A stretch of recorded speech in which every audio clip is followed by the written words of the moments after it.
শোনো, কেউ তোমাকে বলেনি না যে তুমি যখন হাসো তখন কত সুন্দর লাগে? জানো, তোমার চোখগুলো না অসম্ভব সুন্দর। তুমি যখন এক পলক তাকিয়ে থাকো, চাঁদও এতটা সুন্দর না। না না, আমি তোমাকে বক্সে দিচ্ছি না, আমি আসলেই বলছি। তুমি মোটের উপর থেকে ভালো। তুমি কত মানুষের ক্রাশ সেটা তো জানি না, তবে তুমি আমার ক্রাশ তো নাও। হ্যাঁ, ভালো লাগে যখন তুমি পাশে থাকো, গল্প করো, সঙ্গ দাও, ছোট ছোট বিষয়গুলোকে নিয়ে ডিসকাস করো, নিজের ওপিনিয়নগুলো জানাও। দিন শেষে অপেক্ষা করো কখন আমি আসবো, কখন তোমার সঙ্গে একটুখানি কথা বলবো।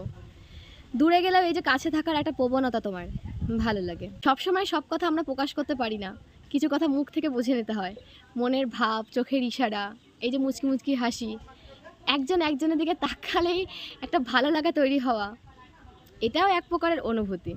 এই ছোটো ছোটো অনুভূতিগুলোকে উপেক্ষা করো না, এটাকে আনন্দ সহকারে অ্যাকসেপ্ট করো লাইফে। বলা যায় না, সেকেন্ড টাইম ভালোবাসা হয়ে যেতেও পারে, আর সেটাও অনেক গভীর, যার কোনো শেষ নাও হতে পারে। আবার শেষ পরিণতি বিয়েও হতে পারে। শোনো, প্রতিটা মানুষ বলে আমি কাছে থাকবো, আমি সঙ্গ দেব, আমি আর সবার মতো নাও।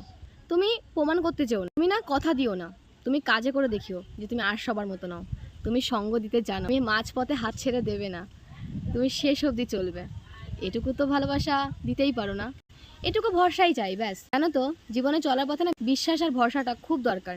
ভালোবাসা এমনি এমনি তো হয়েই যায়, সময় সঙ্গে সঙ্গে একসঙ্গে থাকতে থাকতে।